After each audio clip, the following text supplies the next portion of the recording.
Hi, everybody. Good afternoon and good morning to our American guests.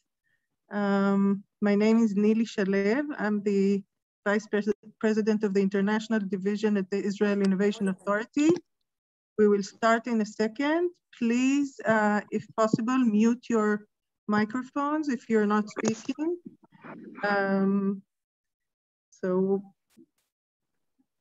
please take a second to look if your mic is muted or not.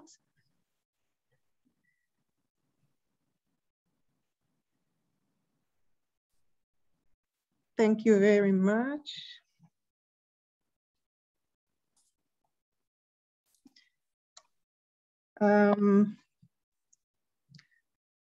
So hi again, and hello to our guests from the from Argonne Leadership Computing Facility, the DOE, Dr. Michael Papka and Ms. Catherine Riley.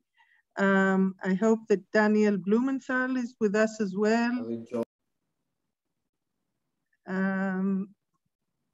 This is an opportunity to thank Daniel for bringing this opportunity and having this planning with us this event to showcase and to make maybe more accessible the opportunity of the Israeli science and research and community to work with the Argonne Leadership Computing Facility. Today, we will have an hour and a half showcasing this opportunity. We will discuss how working with the computing facility can optimize your research. What are the different programs that ALCF provides to researchers and companies? How is the application and submission process? And also what are the financial terms to work with the facility? I would like to thank you all for joining. This is a recorded session with your permission. I would also like to say and introduce a few people from the Israel Innovation Authority that joined us. I don't know if Aviv Zehevi is here. Dr. Aviv Zehevi is the Vice President responsible for the Infrastructure Division at the Israel Innovation Authority. Hi Aviv. Say hi. Hello. I would like to introduce Ziv Katzir. Ziv is a new recruitment of the Israel Innovation Authority. He will lead the IA national program, the AI national program at the Israel Innovation Authority, the Artificial Intelligence National Program. So hi Ziv, welcome abroad. I would like also to mention that Eitan Yudilevich, Dr. Eitan Yudilevich, the CEO of the Bird Foundation is with us as well. Thank you, Eitan, for joining. And to open this event, I would like to ask Dr. Ami Applebaum to say a few words. So Ami, thank you for joining. Please, the stage is yours. So thank you, Nili. And for those who don't know who is Dr. Ami Applebaum, probably those on the US side, I'm the chairman of Israel Innovation Authority. And I see it as an honor to speak to you and to thank Daniel Blumenthal that without his effort probably would not be here, Nili and the team, the DOE and the Argonne Lab team. Look, artificial intelligence is changing the world for good. Changing the economy, the industry, education, business model, trade. And AI is not only changing the global order, it's become, in my mind, a cornerstone for national security for every country. The changes are moving so fast forward on accelerated track of technology, of conceptual business, on modeling, regulation, and every segment of our life. The required investment on every element of the artificial intelligence create a very high price tag to get into the club that put at risk those small country and developing country who may not have the capital to stay in the race. And those countries can find themselves very quickly falling behind. And the need for global cooperation on AI attributes among large and developed countries on one hand, with a small and developing country is essential, especially among the democratic countries that share same values as Israel and the US does. So we cannot afford to leave any of those countries behind.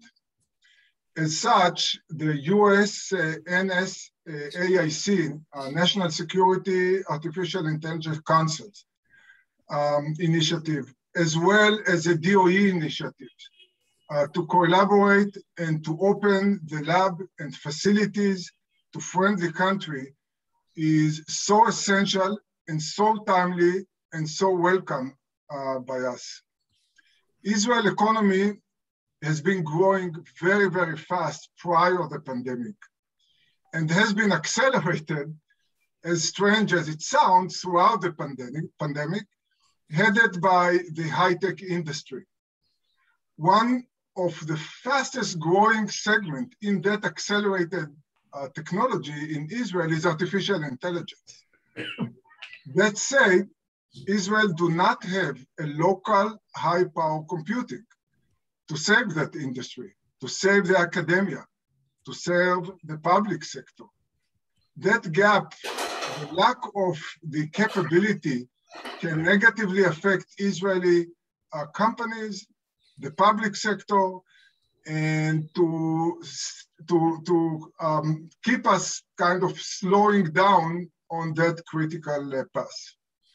The DOE and the Argon Lab offers for Israel and for Israeli entities to collaborate, to operate with the lab is very generous and will enable Israeli entity, academia, industry, and public sector to make a leapfrog in capacity that will develop till we will develop our local high power computing, and probably beyond that, as a requirement will extend and the race will accelerate. So I'm convinced that that collaboration will be a win-win to Israeli entities as well as to US.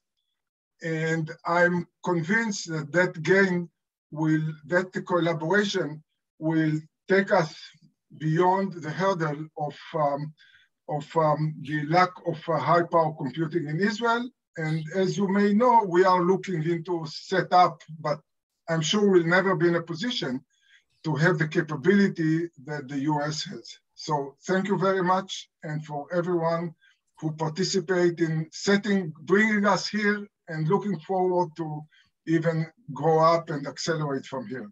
Thanks. Thank you, Ami. Apologies for not introducing you properly as the Chief Scientist and the Chairman of the Israel Innovation Authority. So thank you, Ami, for your opening remarks. I want to also present two additional people here. One is Danny Secker. Danny Secker is the head of the KDT or digital activities in ISER, the Israel EU Research and Innovation Directorate, also working with the European Union and on HPC initiatives as well. So important to know and to be in touch if relevant. And of course, I would like to mention Ifat, who organized this event from the International Division at the IAA. So Ifat, thank you very much for the organization and the effort. Let's go straight into the subject itself. I would like to introduce Dr. Michael Papka to provide an overview of the DOE and the ALCF. Michael is a senior scientist and a member of the senior leadership team at Argonne National Laboratories. He serves as the Deputy Associate Laboratory Director for Computing, Environment, and Life Sciences. So Dr. Papka, please. Thank you. All right, I would like to remind to everybody if you can mute yourself, please. Thank you. All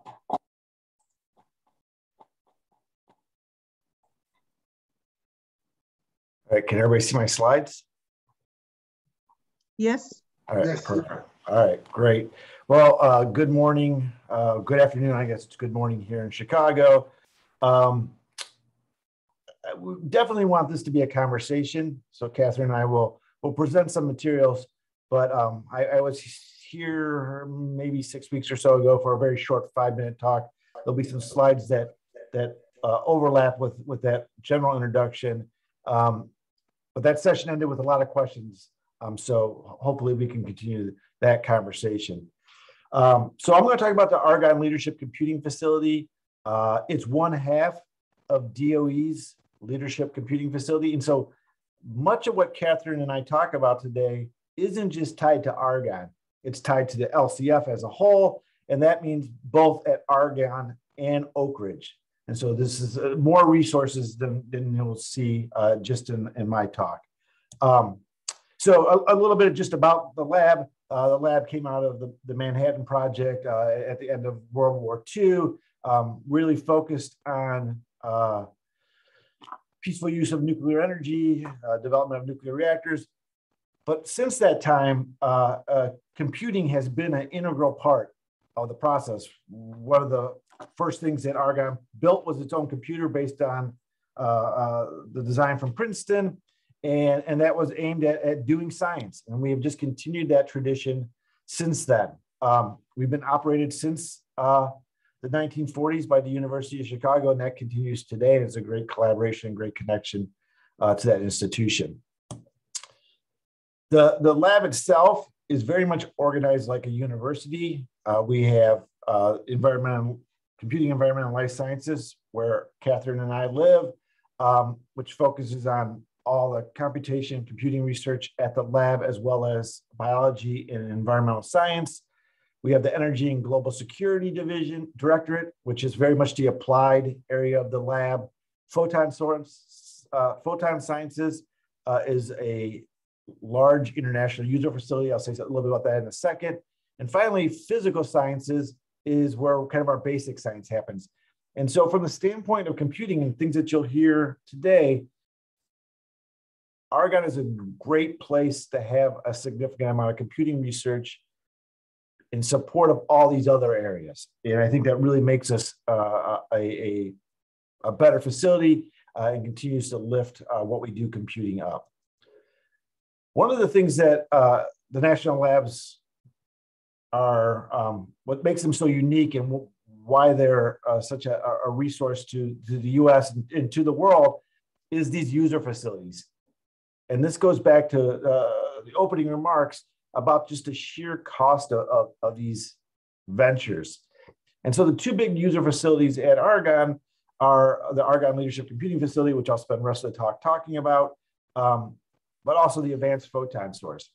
And the Advanced Photon Source is a large X-ray source. It's in the process of being upgraded over the next couple of years. And this coupling to experiment and supercomputing, I think, is also something significant looking forward. Back to the AI comments, AI will help these instruments that are collecting more data than we've ever seen in the past and being able to help us understand it. So computing and these large instruments are extremely important.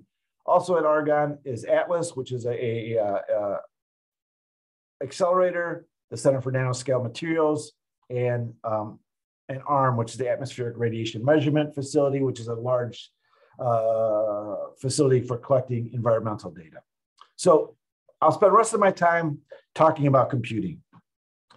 As I mentioned, the ALCF and the OLCF, the two centers together, Argonne and Oak Ridge, make up DOE's Leadership Computing Facility. And again, I'll just remind folks, anything that Catherine and I say about ALCF basically holds true for OLCF in terms of allocation programs, in terms of the types of science done. Oak Ridge currently hosts Summit, which is one of the fastest machines in the world. They're deploying Frontier, which will be will be a early exascale program or computer. I'm not sure if it's going to be the first in the world, but it's definitely one of the top 5. Argonne is also in the process of deploying an exascale computer. It will come next year. Our sister facilities within DOE are NERSC, which is the National Energy Research Scientific Computing Center. They tend to focus more on DOE scientists and DOE mission. They do have a discretionary program, which we'll talk about in a second. And they also do support some other programs like ALCC. But they're very much focused on capacity, a smaller number of compute jobs, a larger number of users. The LCF focuses on a small number of users on big problems. Finally, we're all connected together by the Energy Sciences Network, ESNet. This is a national backbone, international backbone, because in the last couple of years, ESNet reaches out into Europe with specifically connections to CERN, but does come across Europe. And that is a 100+ gigabit link now, and of course, constantly in a state of upgrades. So what is an LCF? And so I think this is something to spend a little bit of time talking about, because it's very different than what I think of the traditional compute facilities. NERSC has been around since the late 70s, and met the needs of, or attempted to meet the needs. It turns out that there's ever increasing amounts of need for compute, so we can always add more resources. But in the early 2000s, the US Congress created a call for computing and a need for machines that were significantly larger than the typical compute center. And there's a natural place for them to land is in the national labs. And so the LCF was formed, and initially was formed at Argonne and Oak Ridge with the idea that there would be architectural diversity between the two facilities. And for the longest time, Oak Ridge supported GPU-based machines, and Argonne supported many core based machines. Now the world's changing, and processor technology has not kept up with needs and accelerators. And right now it currently is GPU graphics-based accelerators, but we do believe that that's also changing, and that the machines will be much more heterogeneous and having a variety of different accelerators in them. But right now, both Argonne and Oak Ridge next deployments will be GPU accelerator-based systems. These systems tend to be 10 to 100 times bigger than things that are currently out there. In the last couple of go-arounds of the US's National Science Foundation, they have added a big machine to try to support that open science community, first with Blue Waters, and now with the machines at TAC. These machines are dedicated to open science, and they are not limited to DOE researchers. They are open to DOE researchers, academic researchers, industry researchers, and actually the international community. And we'll talk a little bit about the mix of our user base in a second. So the other thing that's unique about the LCFs is how they're structured. A lot of compute facilities deploy interesting hardware, but the LCFs have this partnership mission associated with them. And so while we do provide very big machines and have staff to operate those big machines and support staff to help get users onto them, about a third of our staff are domain scientists. And by what I mean by that is scientists that are trained in classical sciences, material science, physics, chemistry, high energy physics, biology, and they're trained in those domains. And then they also are experts in the machine. And so when we talk about the allocation programs, when we talk about insight, each of our users, each of those projects also get access to this expertise. And this is, I think this is very unique. There's nothing like this really around in the US other than at the 2 LCFs. There are application engineers at NERSC, but there's only a handful of them. And again, they have 6,000 to 7,000 users. So it's definitely not as hands-on as what the LCFs provide. This is just an org chart. It doesn't really matter other than to point out that we're structured in kind of these 3 buckets: operation of the machine, looking at future technology, and science. We're about 120 staff members, and it's about a third to each of those branches that I just talked about. So we spend a lot of time partnered with our user base to make contributions to science. We see industrial users come in and make use of our resources early in the kind of the open science space of their work, and that has lasting and definable economic benefits. The other thing that we've taken very seriously since we started, and even more so recently, is continuing to develop the next generation of users. I was talking the other day about just who makes use of this machine, and there's only these machines, and only a handful of individuals are trained at the level that can make use of it. And so we need to continue to do many things to lift and create that next generation. We run a ton of tutorials, and so a lot of these are recorded. These are great ways to get started. We run in the past, many of these were face-to-face. We've definitely learned how to spend time on Zoom, as I'm sure everyone has. The other thing that we've done is we run a 2-week intense in-resident program to lift individuals up and get them ready for high-end machines. We call this APPESC, the Argonne Training Program for Extreme Scale Computing. We continue to have it the last 2 summers virtually, but this brings in about 100 advanced PhD, postdoc, assistant scientists, and they live in residence. They go to classes Monday through Saturday, half day on Saturday, from 9 in the morning till 9 at night. So we're very proud of that program and what it's done for the community. One of the other things I would say too is deploying these big machines is we have very strong relationships with the vendors. And so each of our big machines are unique, which is why it takes so long for us to get them designed and installed.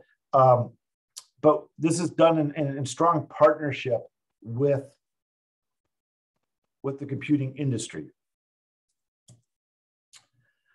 Catherine's going to go into a lot about science. This is one of my favorite slides, and I could give an entire talk just from this slide. It encodes a lot of things about the LCFs.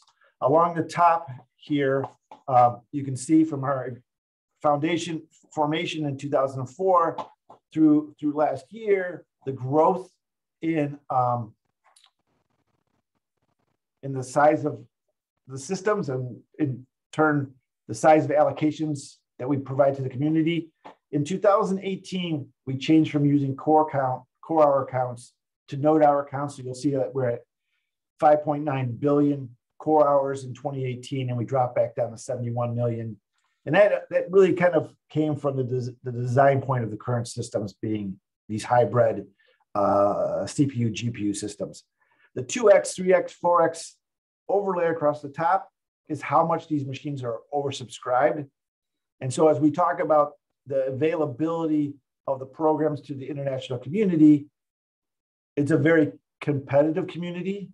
And these 2x, 3x, and 4x are the amounts of meritorious proposals that we receive versus how much time we can actually provide.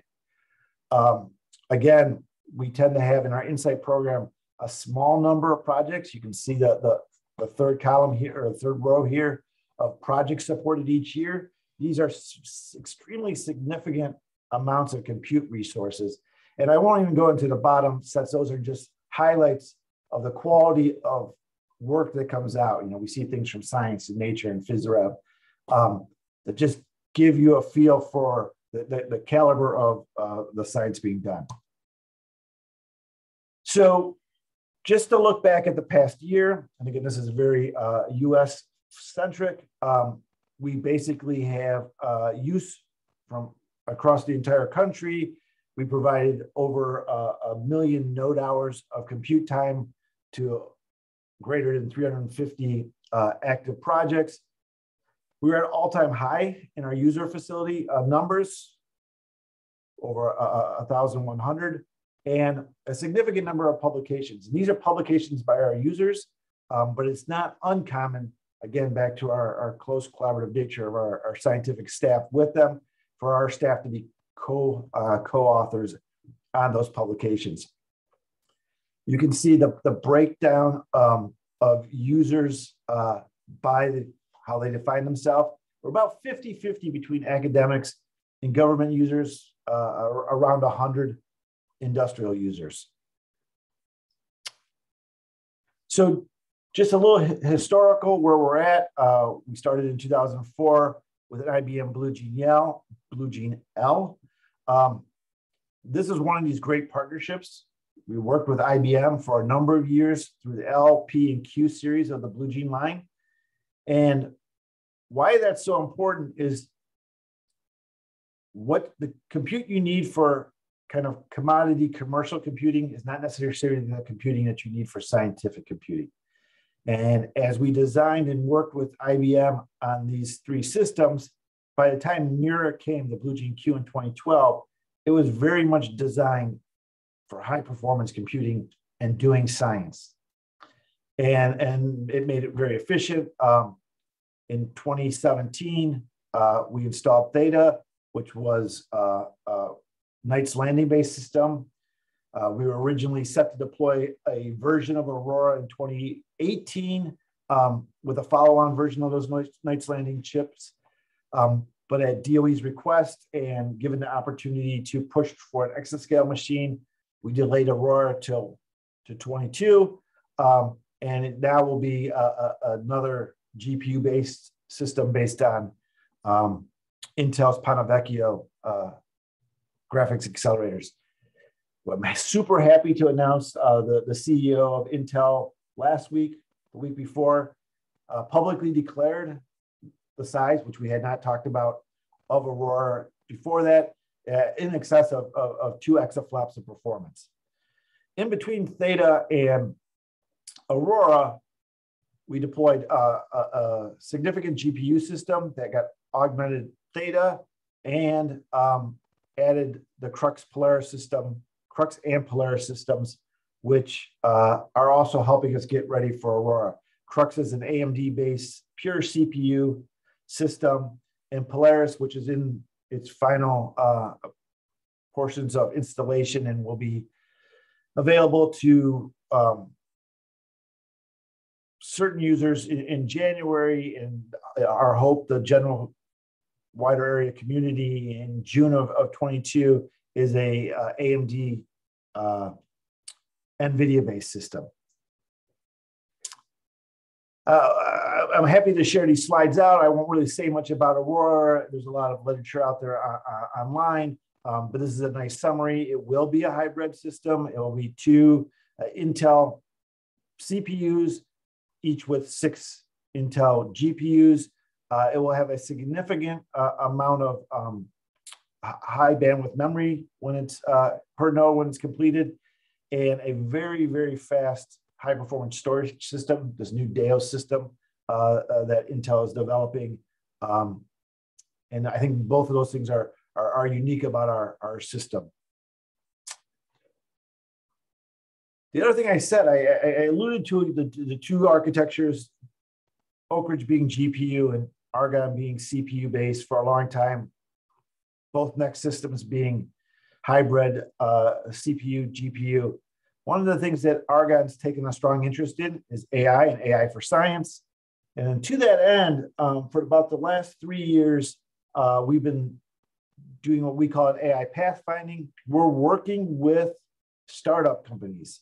For those that have been around for a while, may remember when GPUs came on the market, there were tens of GPU manufacturers, a lot of startup companies in the space.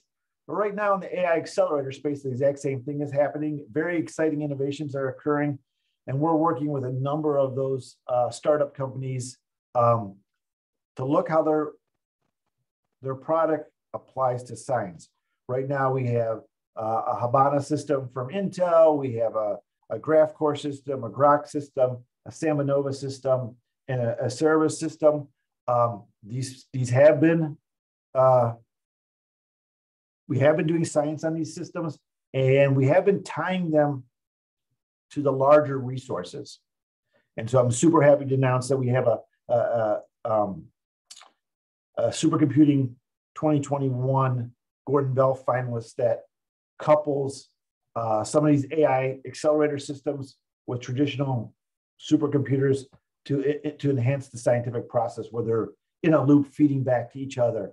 I'm also happy to announce, and we'll announce this broader next week, that come early January, we're going to make these systems open to the wider user communities. Largely been internal Argonne users on these systems, and we're going to start opening some subset of them to the wider computing community come 2022. All right, I'm about ready to turn this over to Catherine. She's going to introduce our allocation programs. I kind of alluded to these. Our significant one is Insight.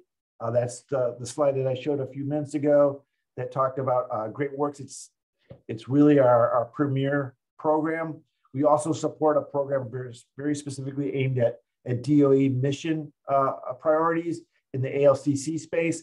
And the one that's probably of most interest, and Catherine will describe some more, is our director's discretionary. This is what we as a facility have available to give out to partners and how we get people into these larger programs. I'm going to end with this and let Catherine take off with this. This again just shows the diversity, and I would think this is something that I am extremely proud of. And a note that's I think unique about our facility is just the diversity of the scientific domains that we support. And in any given year, this fluctuates up and down. We just finished a process of allocating time for next year's Insight program. But in general, this gives you a flavor just of that mix. So with that, and I think we're just going to save all the questions to the end, and Catherine and I will kind of do it together. With that, I'm going to turn it over to Catherine Riley, who's ALCF's Director of Science. Catherine? Thank you. Hello. All right. Hi, Catherine. Just 1 second. I just want to tell everybody, if you have questions, please raise your hand or write in the chat. If At will make a list, and we will refer to you one by one just to keep it in order. And just to introduce Catherine, she's the Director of Science, and at Argonne, she has worked with teams in multiple fields, planning the next generation supercomputers and how scientific applications can best use these new systems. So Catherine will discuss the allocation of programs offered by the LCF and also the application procedure. She will showcase the application procedure. So please, Catherine.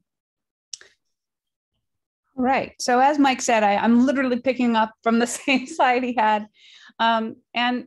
And what I will do, sort of building off of this slide, is even pointing out, right, that there's a lot of different ways you can break down the domains and the science and the types of research that we have on the facilities. And what I will say is that we have a really very broad area of researchers, and very rarely is it is an area coming to us, right, that we haven't supported in some way, shape, or form. We've supported projects everywhere from, doing research into standard materials, and standardizing concrete, all the way up to cosmological simulations. But also, as I'll get into, even the approaches that these problems take are very diverse. As you all know, as researchers, right? What does physics mean? It's very broad, and I'll talk a little bit about that as we go forward. So Mike mentioned InSight and ALCC. I'm going to first jump and talk a little bit about the InSight program, and give you some details there.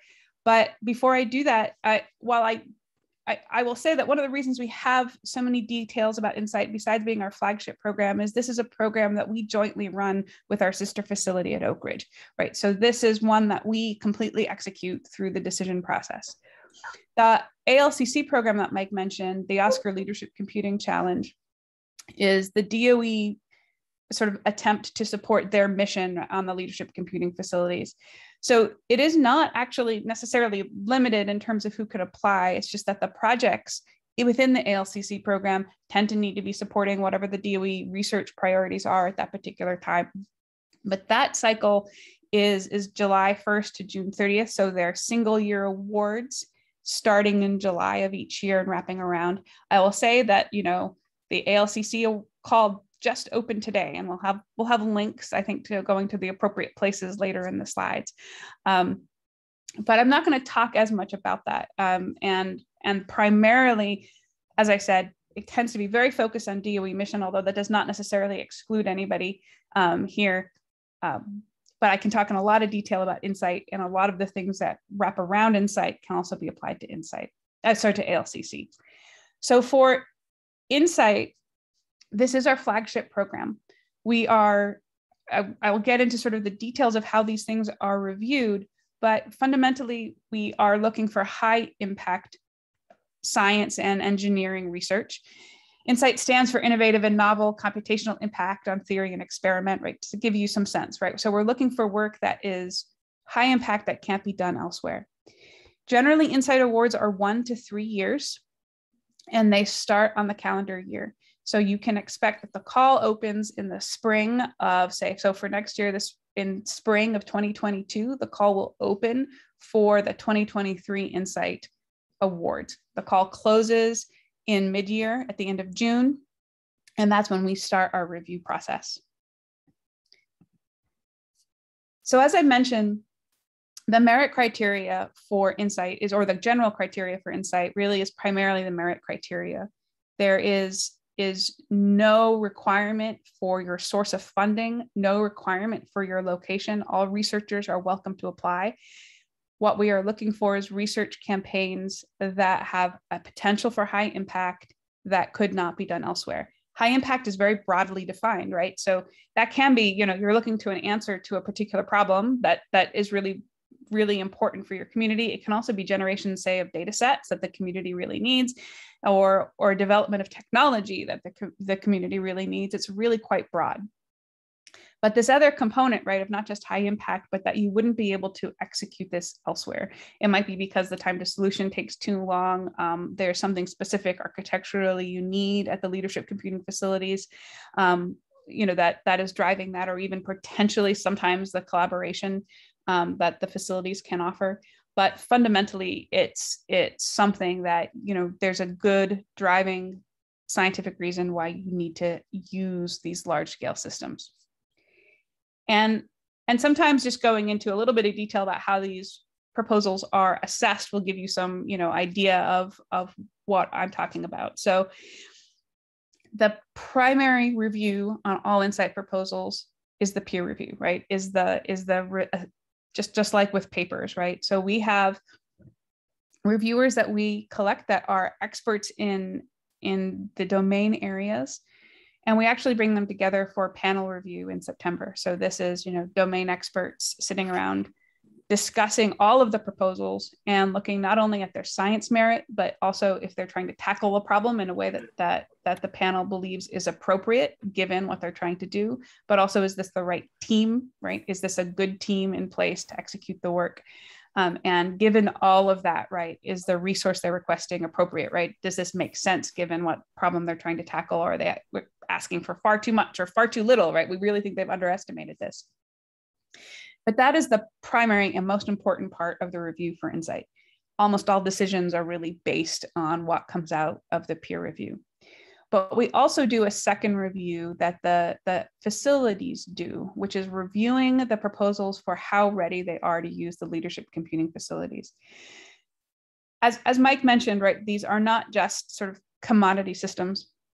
There are challenges to using them. They're not impossible to use by any means, right? But there are challenges to using them. And we have expectations on Insight proposals, right? That you have executed your workflow on that system to some degree, right? Or something really similar. So generally, you know, right, how you're going to be able to execute your proposal. And so that's what we're trying to assess. It's kind of a risk assessment on the proposal, so we know how likely you are to succeed. So that's really what we're looking for in Insight proposals. Primarily, obviously, the science or engineering is really the first one, with the computational review being sort of a supporting component. And I apologize that there was a mystery transition there between the slides. I don't tend to like those. For the most part, all research is welcome. The restriction we have as a leadership computing facility, which is a national user facility, is that this work is open science. So eventually this work gets published in the public domain. But there are a few limitations on what we have. We rarely run into this with general open science research. So there are some restrictions on data that can be used and stored on our systems. And data here could also include, say, an application. Most often with open science research, where we tend to run into challenges might be somebody who might, like, say, in medical research, have PII associated with what they are doing.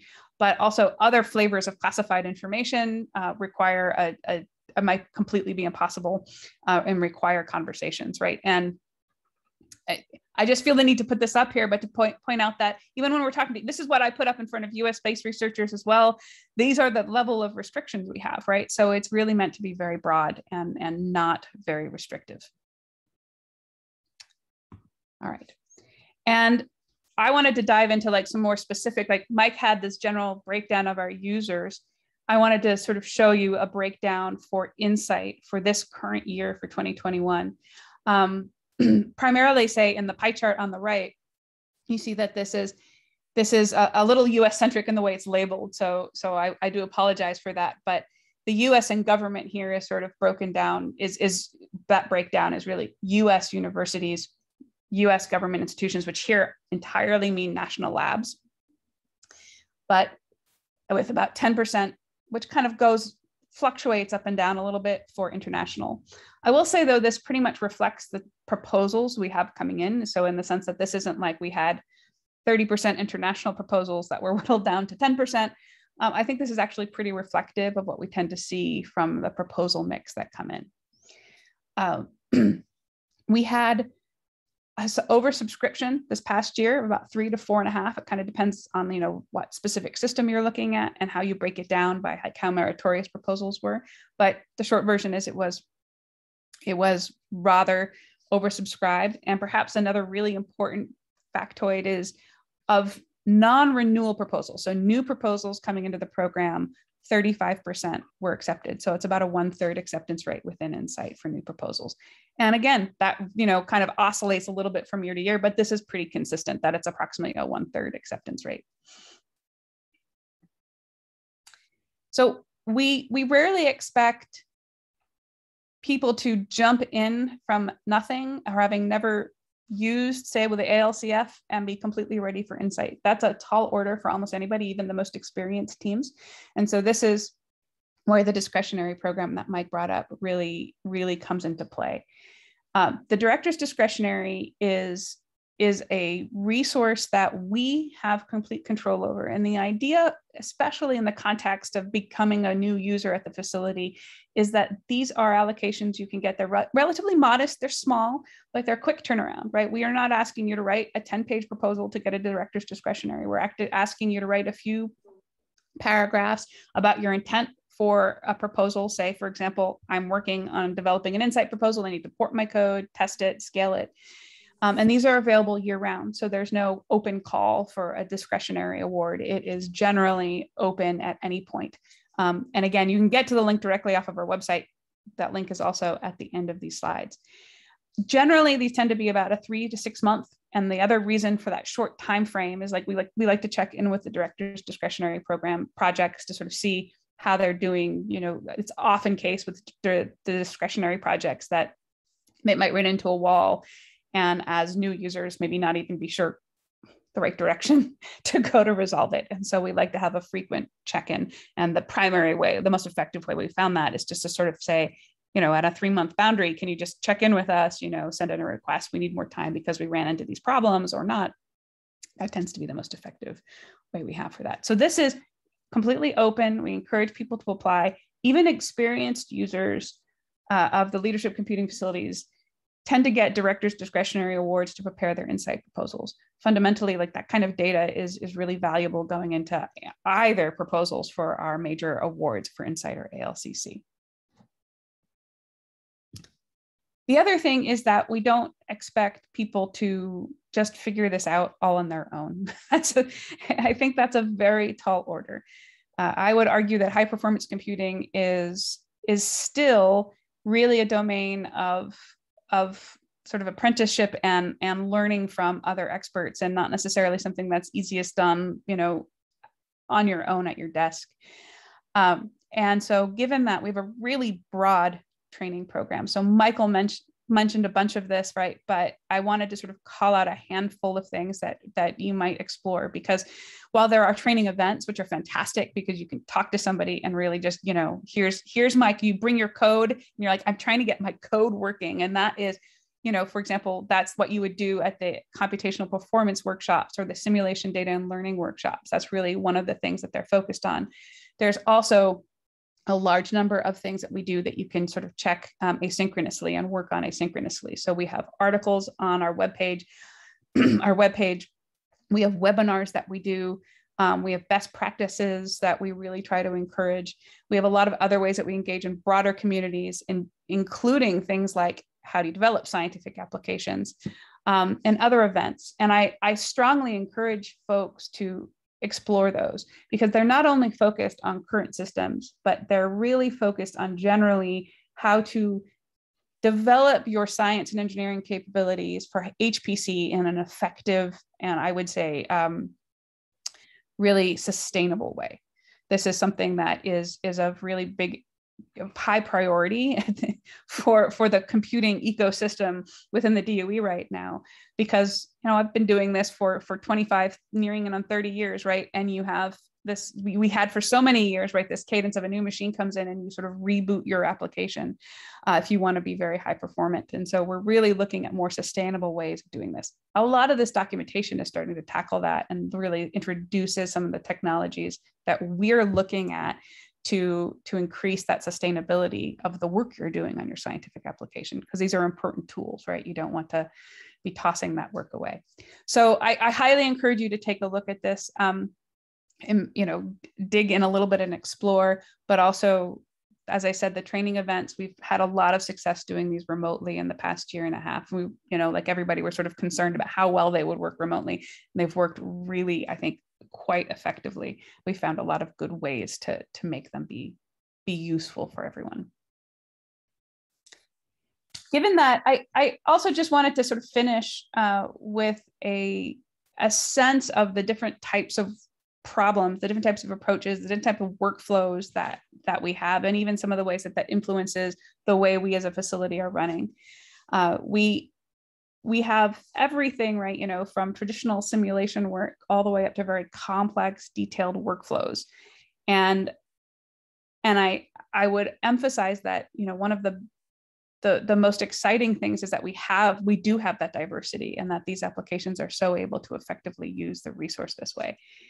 A few that I'll call out, right, are even sort of the two in the bottom left corner of here. So you've got two very different types of learning-based problems. You've got data-driven design of solar cells, which was an approach to really designing sort of improving the materials discovery for solar cells that might even be, your windows. So materials you could coat your windows with to turn them into solar cells.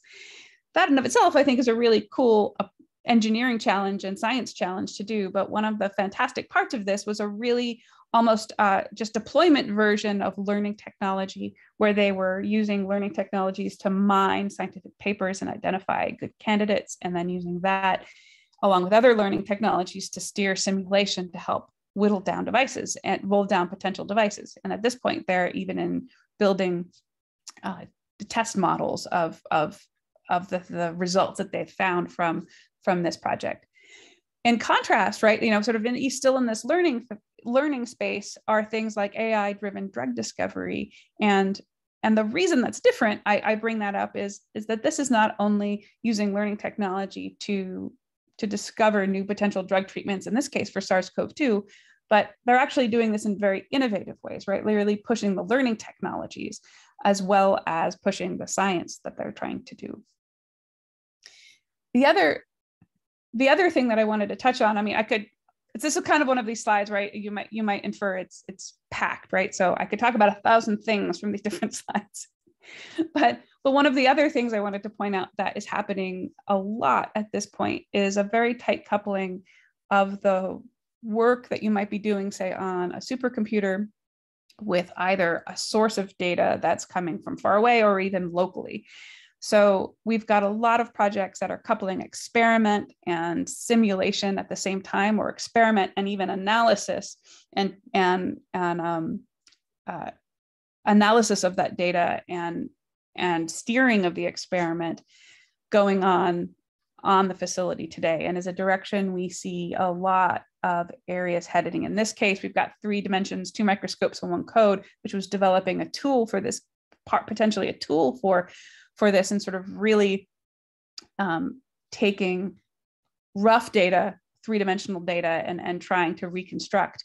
But we see this in areas of cosmology. We see this in areas of material science, broad areas where we're really trying to do a tight coupling between what they're doing in the experiment and what they're trying and needing something on the scale of a leadership computing facility to move forward. And the other aspect of this, again, this is just one of these last slides, is I think, especially given what's happened in the past more than a year and a half at this point around the world, is to point out that we also have this ability to really pivot and quickly deploy new capabilities at the facility. So as almost everyone did worldwide, we had a very quick response to SARS-CoV-2, to COVID. And the real focus there was, what can HPC do to contribute to the research and accelerate the research in treating COVID-19 and understanding SARS-CoV-2? And I think one of the exciting things about this, in the spirit of this conversation, was that there were a lot of technologies, a lot of software that had not been running at the leadership computing facilities that we took from almost zero, right? Because they hadn't been using our facilities at all, or using much smaller resources, to using the leadership computing facilities really effectively to do everything from steer policies on how to manage COVID-19 outbreaks, to understanding the molecular details of SARS-CoV-2 and treating it. So part of this is this infrastructure that we have to collaborate with researchers coming in tends to mean that we can accelerate people very, very quickly from zero to capable with the right collaboration. And as I promised, you can screenshot this, but you can also find these with a quick Google. I wanted to make sure people had a quick reference, right? So the discretionary awards, you should be able to navigate from our website, but Insight and ALCC awards are here. ALCC, I might argue, is sometimes the hardest one to find on the DOE's websites. And that call, as I said, just opened today. So there's a lot of detail about what that will look like for the next year. Insight, we are about to announce the 2022 awardees this week. And as I mentioned, if you keep your ears open, we will be launching the 2023 call in spring of next year. All right. And that is thank you very much, Catherine. There are some questions in the chat, so maybe I'll read them and we'll go one by one. So Aviv Zeevi from the Israel Innovation Authority asks, can you please elaborate regarding the industry's obligation while using the HPC? Yeah, if I may, Neely, just to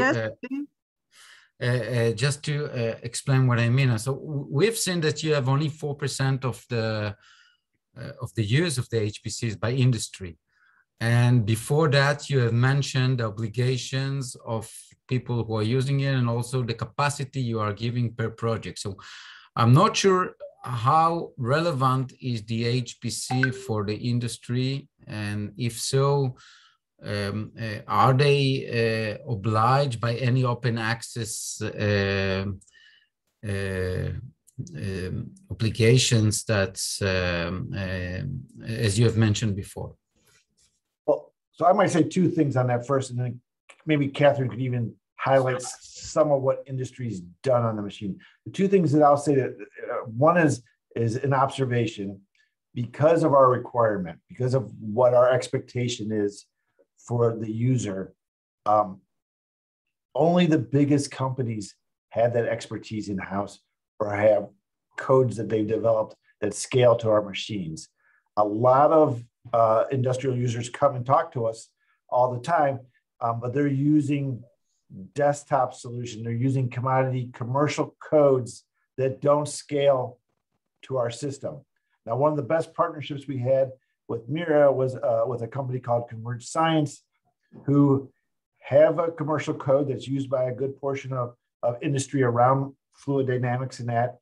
And we worked with them to actually scale their code to our system, which then brought their whole user community along, which was just a wonderful thing, as opposed to having a piece of somebody from industry come and have us try to move them to a code that scales. So that's one thing. The second thing is only some of the larger industry players have problems that they're willing to kind of discuss in the open. So that, if you heard Catherine talk about our requirement, this is open science. So the Pratt & Whitney's, the GE researches, they come and they work on very basic problems around fluid flow, noise reduction, and can talk and actually publish in the community space. And so one, in-house expertise is a problem. Two, the willingness to talk about what they're working on in the machines. We do have a mechanism for proprietary work, and we have had proprietary work on the machine where the person doesn't need to talk about it. We don't talk about it. But then it's a full cost recovery model, and they pay for the time. Now, still, it's a much cheaper to come in and buy 1 million hours from us to try out a problem than buy a big machine. And so it's a good way, even for industry that doesn't want to talk about things, to experience a big machine without buying it. Catherine, I don't know, you want to add to that? Yeah, I think one of the other components to this is that is sometimes the commitment from the industry partner, right? So whatever the company might be. So we've had quite a range in industrial representation, right, through both discretionary programs and insight historically. But one thing that has also been a limiter is sort of the company committing to that, okay, this staff, right, is committed to working on this problem for 2 years, or, however long the proposal might be. And so this has been one of another sort of set of challenges that some folks within companies have run into historically that make them very, I would say, conservative or very hesitant, and slows them down. But as Mike said, right, we've had a lot of success with companies, especially when they are willing to sort of take the step back and say, okay, I'm not going to use this very specific geometry or this very specific configuration, but I can answer the key questions that I care about if I generalize here, and that moves it out of the proprietary component. The other thing that we've had conversations with industrial partners with is, okay, is there a speed at which I have to publish? right? So if I do this research, do I have to publish it immediately? Can I wait 3 years, before this is put out? And we rarely have a hard agreement with that, because yes, eventually if it's published, that's what matters, within some reasonable time frame. And the reason we don't have a hard number associated with that is often because that's even wildly variable between fields, right? Where you might have a chemist who's putting out a paper immediately versus an astrophysicist who's taking 2 years to get the paper out only because they're working on the data. So that's been one of the other concerns, right? Is what's the speed at which I have to publish, right? If this is an insight proposal and this isn't cost recovery. And that's often a very effective conversation we can have with the partners about how to make that work for them. Thank you. Ziv, would you like to ask your question? Yes, sure. So I'm wondering about research teams or even industry teams that are, well, fluent with their own content domain, but have no knowledge or very limited knowledge of parallel processing or HPC. So are they at all able to use the large machines, or is it, a showstopper? Do you want me to go, Mike, or you? You go ahead and take it, and I'll chime in at the end if I think there's other stuff. Yeah, I think it varies depending on how much you're willing to jump in with both feet. When we are talking with someone who is completely new, like the research group is completely new, this is where we might steer them to something like the summer program, like Mike mentioned ADPESC, the Argonne training program for extreme scale computing. Something like that is really valuable, because the idea, right, is that's really the fire hose approach, right? Let me introduce you to the key topics here.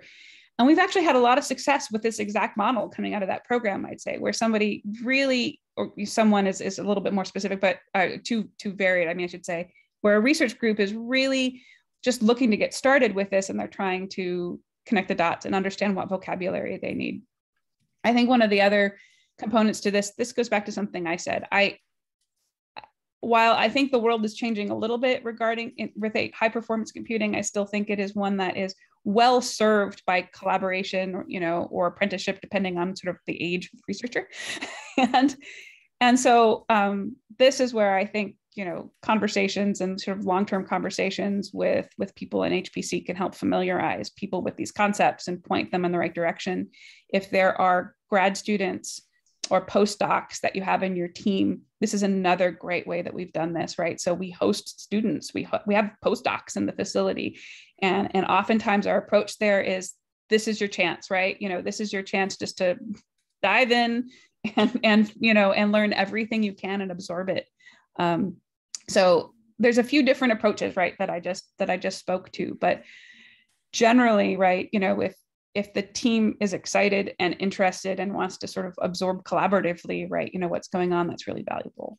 And I'll say sort of, in the reason that this is also even useful for us is it's often those teams that are completely new, that are inexperienced, they're also bringing new requirements, right? One of the things that we try to do constantly is collect what people are trying to do, right? We need to understand where researchers are going, right? And what they're trying to do to solve their problems.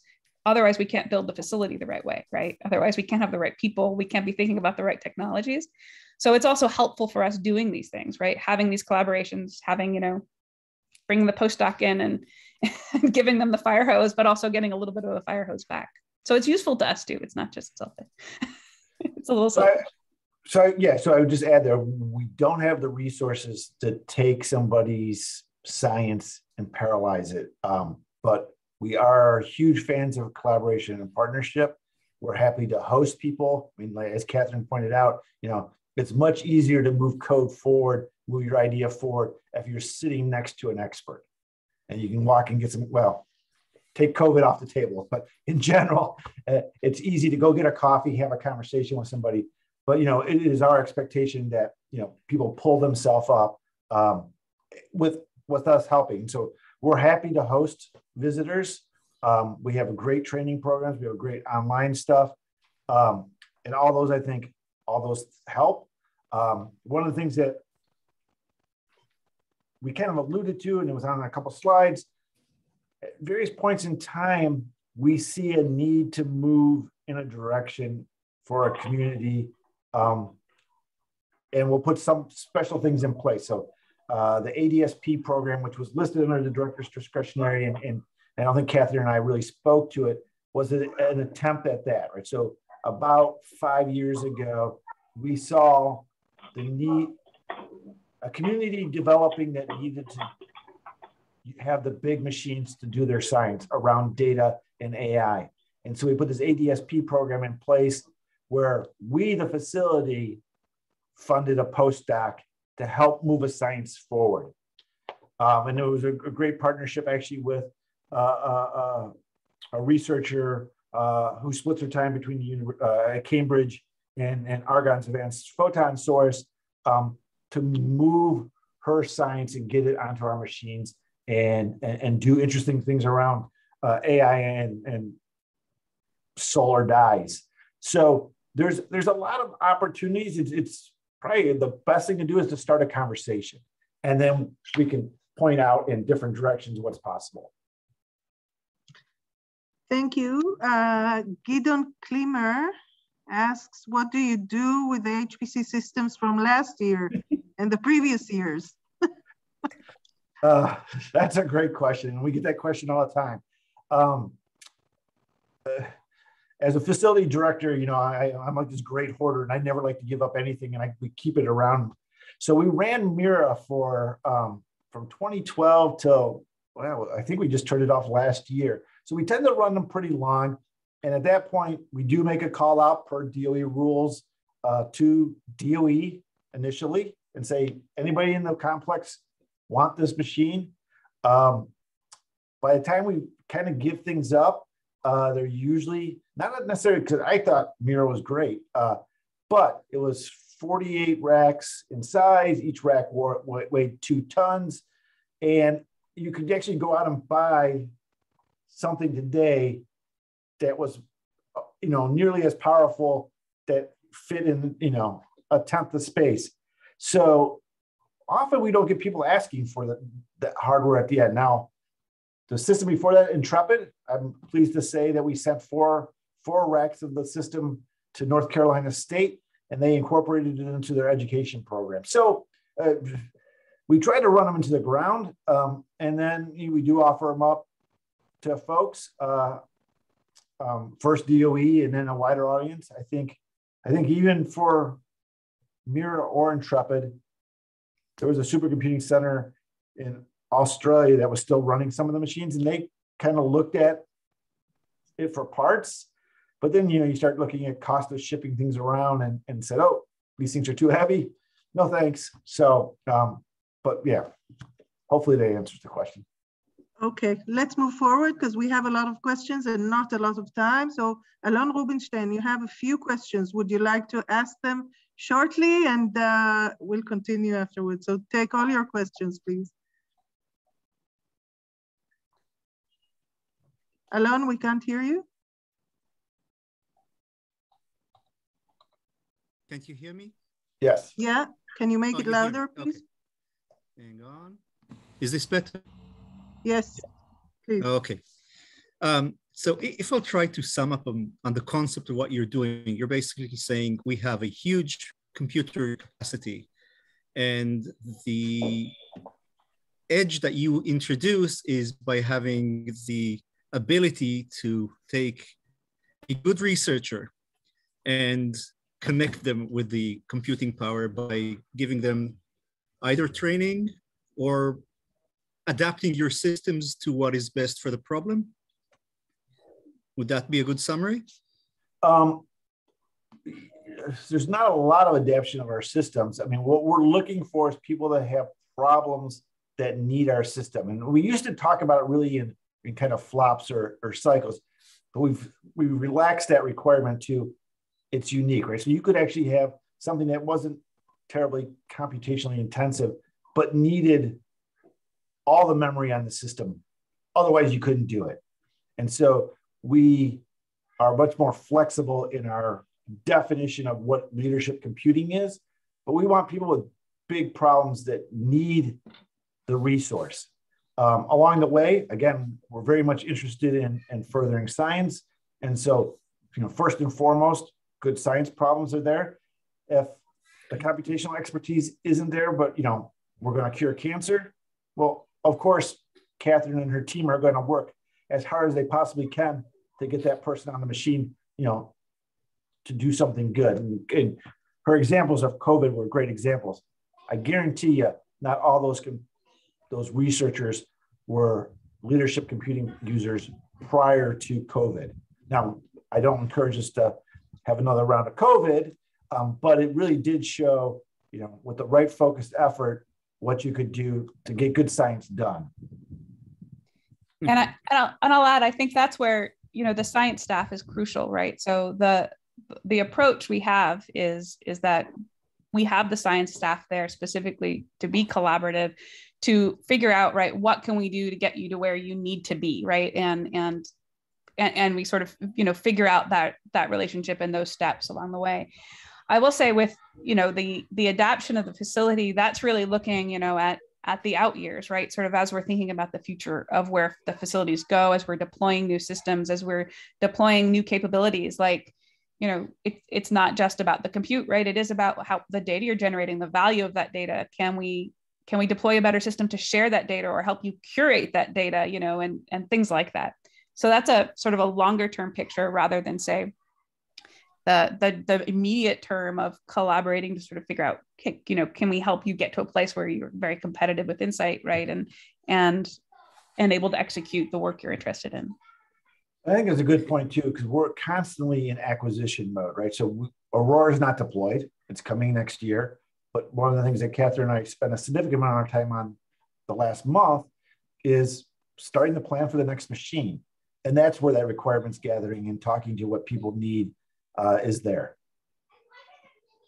So that's basically your personal R&D is looking forward to how the system should look in a couple of years or 3 years' time. And that would not even be hardware you have at the moment or even know about.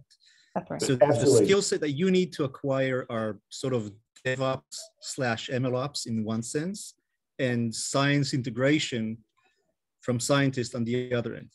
So there's a huge knowledge gap that you guys fill in. That's what we try to do. Yeah. Okay. Yeah. We try to turn those things into requirements as best we can, right? Without does that while being mean honest to science. Does that mean you rely a lot on open source agility for solutions, or is that basically other solutions as well? There's a lot of open source pieces we use, but we do, you know, we're in the process of moving over to a commercial scheduler as opposed to writing our own, which we've done for 20 years. So it depends what the community and space, I would say what's most interesting for me, having been in this business for a long time, is what's happening with AI. The scientific community, is not driving the AI software stack. The commodity world is driving the AI software stack, and we're trying really the best we can to keep our head above water, understand what's happening with it, and figuring out how to apply it to science.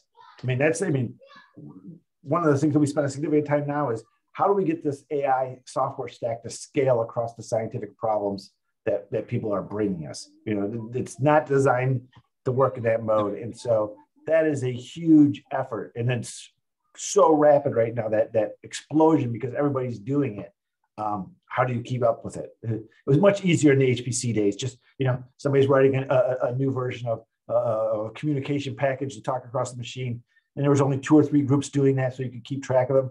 AI now, I mean, there's hundreds of thousands of activities underway that you're trying to watch.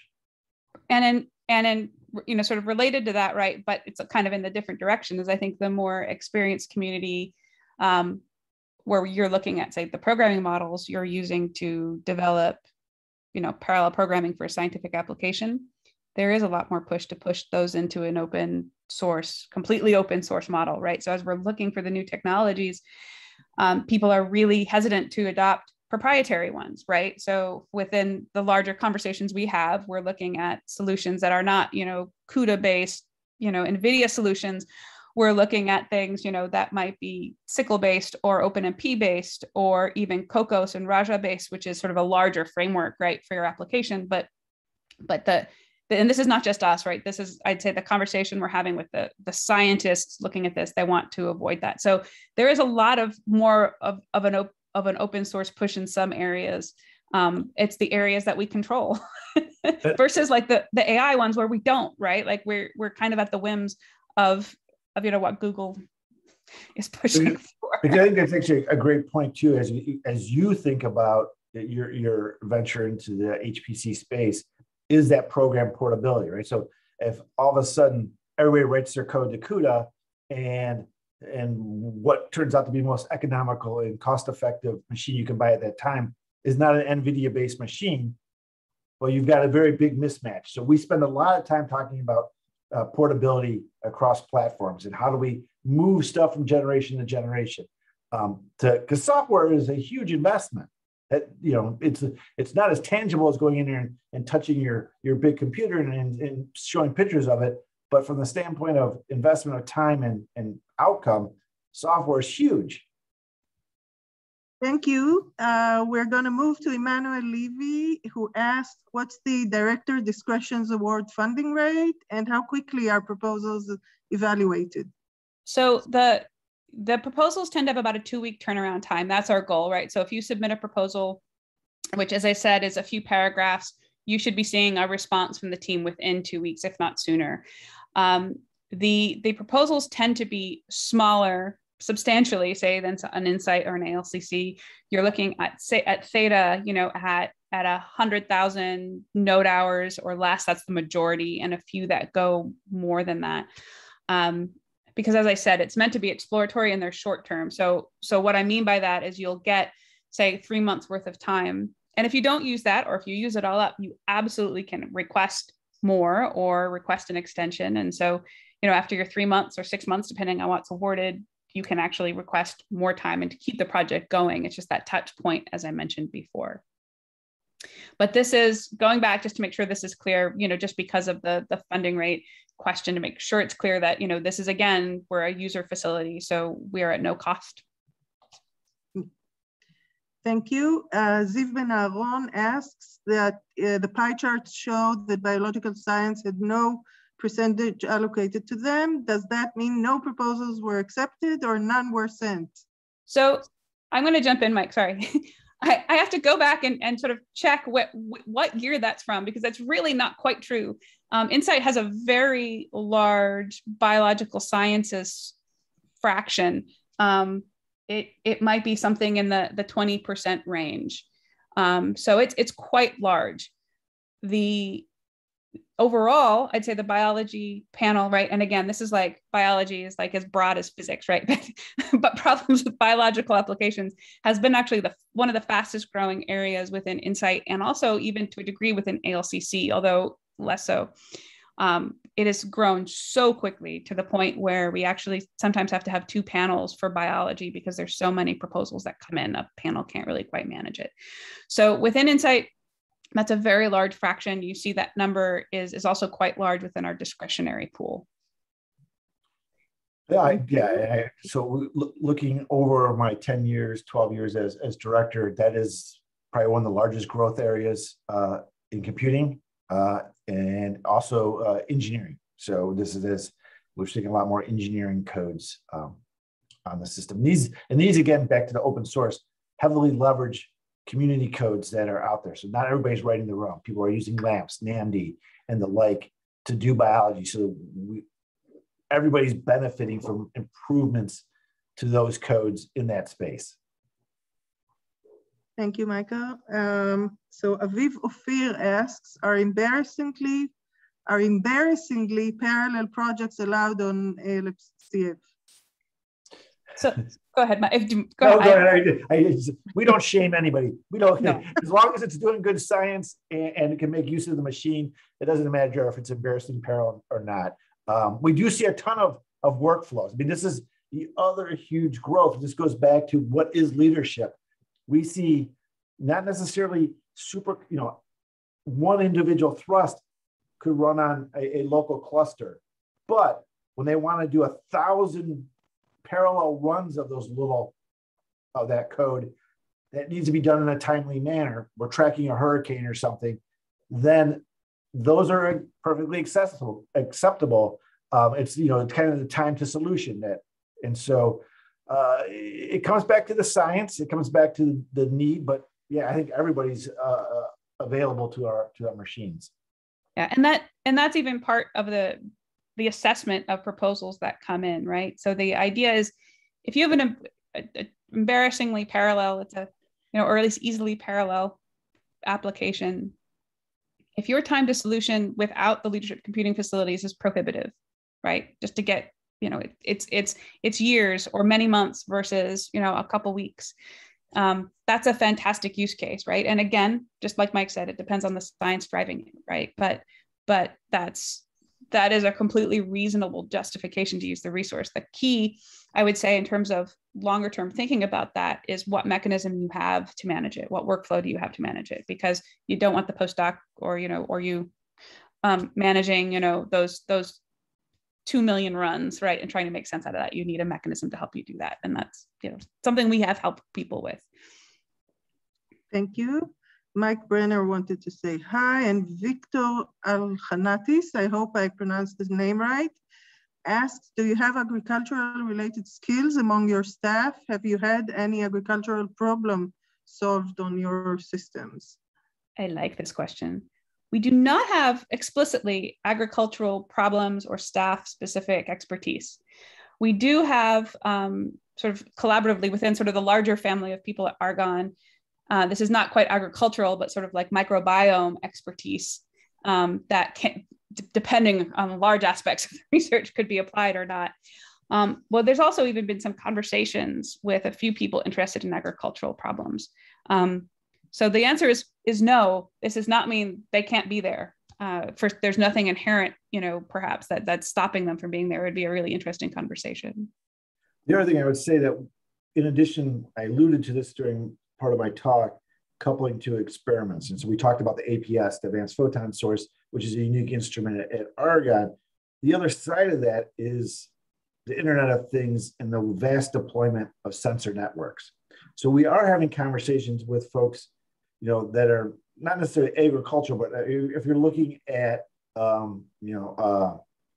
sustainability in a forest or the ecosystem generally, a bunch of sensors deployed, how do you use those? And so we're having conversations with kind of this edge computing space and IoT sensors. And so I think that would play into this. I think it's a new opportunity for us that we're very interested in. Yeah. Thank you. Ziv Ben Aaron, would you like to ask your question? See, it has, are you with us? Yes, thank you. Actually, I've just got an answer privately from Chetz.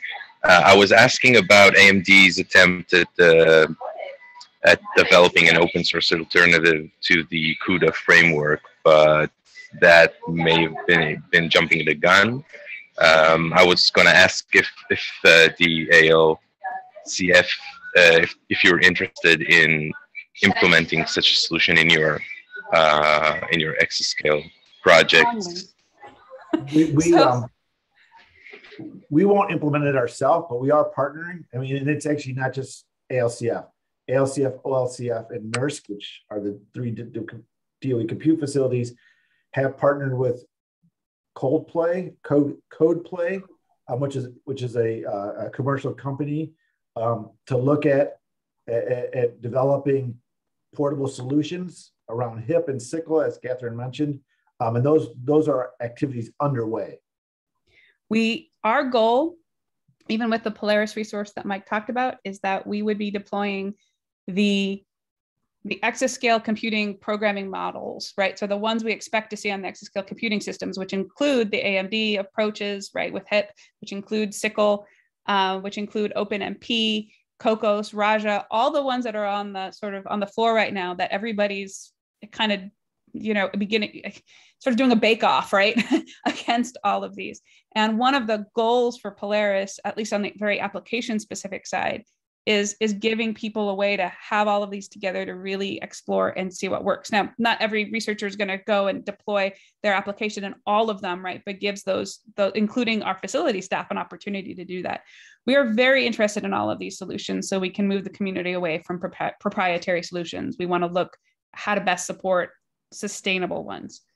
and this is something that we're extremely happy about. Our technology group publishes a great amount of work looking at small kernels of code, bite-sized applications developed on each of these platforms. And so that we can, for a given problem, what is the best solution for you? What's your trade-off from going from this very proprietary CUDA to something more generalized? And so we're putting out a lot of material in that space to try to help the community along. The other thing that we're doing along the way is we're collecting a lot of data. And so as a facility director, at the end of the day, I want to invest in what our users are using. And so we're collecting as much data and letting the community kind of drive where we'll make future investments. And you'll see on our training materials online, or at least our informational materials online, including the webinars and the articles and best practices. That's actually one of the biggest focuses of these right now, is understanding these programming models, the pluses and minuses, what abstractions might work for you and which ones won't, that kind of thing. So that's actually very, it's embedded in a lot of that research, helping you even make that decision. Thank you. That's good to hear. A question that I was asked separately was, how often do you do paid allocation for proprietary work? And if that can be done also for international users? I would say it's not super common, maybe once or twice a year. International users. Everybody, please mute yourself if you're not. Thank you. International users make it maybe a little longer process. It's not that it can't be done. DOE is challenging at times. I mean, we have to work within our framework. So it's possible for international users. It's probably not as streamlined as could be. Okay, maybe something to work on together. Thank you. Last question we have again from Alon. Alon, could you describe a bit more the technology group? Absolutely, and Catherine can chime in and fill in the gap. Our technology group comes in a bunch of different flavors. We have a fairly large performance engineering group, and that look at things from down to assembly code and how we can fine tune kernels to make something very specific run as fast as possible on the given platform that we have, to higher level things that we described minutes ago of looking at different programming models, different technologies.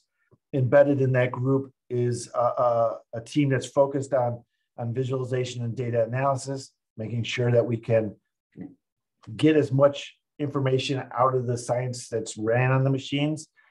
We also have a ever-growing data AI group. They're very heavily involved in that AI testbed, that pathfinding work that I talked about earlier. We didn't talk about this at all. Data is going to be the most important thing going forward for the center. I'm going to put that in that stake in the ground as the facility director, as opposed to cycles. For 10 years of my career as director, we talked about cycles and providing flops. I don't think moving forward, it's the long-term management, curation, organization of data that's going to be important, especially if we're an AI-driven science. So there's a group that spends a lot of time looking at data and how we organize this. We've just deployed two 100 petabyte file systems, one of those specifically aimed at supporting the community and sharing of that data, organizing of that data, doing science on that data post its initial collection. And so the technology group, performance engineering, vision analysis, AI data. It seems like I'm missing one group, but Catherine? You're not missing anybody. I think it's just that it's very broad.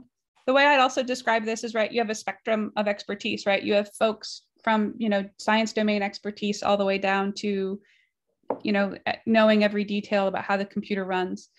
And I would say that, you know, the technology group is more on the right, or, you know, my right, you know, in terms of like getting closer and closer to how the machine runs, making sure technologies like, say, even like a learning framework is going to be effective in making good use out of the system. And, you know, on the other side, right, we'll be understanding the biology or the chemistry of that problem really well. But I will also point out it's quite a spectrum. So, you know, you have folks in the data and learning and in the performance engineering team who are chemists by training, you know, and you've got folks in the more on the science side who also could, you know, optimize an application brilliantly, right, and understand in great detail. So it is a little bit of a spectrum, but the technology team is more focused on that aspect of, okay, you know, I need a tactical solution to make something run really effectively, right? And I need to think about on the long term how to make this run really effectively, you know, in the future too. So the thing I would say there too in that group of the spectrum, we have people that are very focused on software components, right? So they're looking at inside the compilers and tuning in on what needs to be done for science. Then we have people that are very hardware focused, that are, you know, down to the individual chips and how the chips communicate to each other. So there's a kind of a spectrum from the hardware to the software within the tech group too. We have one question in you know, the extension time. So Yoav Etzion asks, do you have a lot of experience with data analytics workloads? In example, Spark and Presto? yes. Yes. The answer is yes. Okay. So a great deal. Sorry, I'll go ahead, Mike. I'll defer. We have deployed Spark at scale and made use of. I'm not familiar with Presto. I don't know if Catherine is, but I know our team has been using Spark and looked at Spark at scale, specifically even with coupling it with experimental data coming off the APS. Okay. And frankly, that's part of the technology team too, right? Is one part of the data team, right? Some of those folks are entirely focused on exploring those workflows. We've also got folks more on the science side with some sort of domain specific ones, right? That are very focused on exploring how to deploy them, figuring out which ones, you know, to prioritize and everything akin to that. If I can just elaborate for a second, can you elaborate about the scale of which you use Spark in terms of number of nodes, data sizes? I think they scaled Spark out across all of Mira, so they scaled it out over 800,000 cores. Yes. Okay. And in terms of the total data set size, that's a good question. I don't know that I have a max that they've hit, but they've been using these on some very, very data intensive problems. So, I mean, I'm going to guess this is very large, but that's a very ambiguous answer. I don't have a number specifically, but knowing some of the problems that they're tackling, I mean, these are problems that are streaming in hundreds of gigabytes in a day, you know, some of them trying to peak at streaming in a petabyte in a day. So very, you know, pretty intensive. If you send Catherine our email, we can definitely connect you to VetCat's team, who's been doing a lot of the work. We have published a number of papers in this space. And so either Catherine or I can dig them up, or we can point you at VetCat and he can provide some more additional information for a deeper dive. Excellent. Thank you. Thank you. Eitan Yudelevich from the Bird Foundation asks, is the application process for international researcher longer? No, it is not. So for all of the programs, it's following the exact same process on the exact same timeline. The one component to that, which is slightly different, is then getting you on the system. So there is a little bit more paperwork getting international researchers on the system. We do this all the time. But that's a little longer of a turnaround than for a US-based researcher, but it is, you know, completely reasonable and not something that would catch us by surprise. Yeah, so as Catherine described, you could apply for a project. We could tell you within 2 weeks that you got time on the machine. Then we have to go through kind of the getting you access, and that takes a little longer. And it varies on individuals and where they're from, how long it actually takes. Thank you. And another question, and I think this will be the last one, please. What kind of storage technologies on the base of the Aurora platform? So we have the system integrated with Aurora will be the DAO system that we talked a little bit about. This is a distributed asynchronous object store. It's going to have, correct me if I'm wrong, Catherine, around 250 petabytes of storage, 25 terabytes per second. Yes. What's that? Yes. Yeah, access.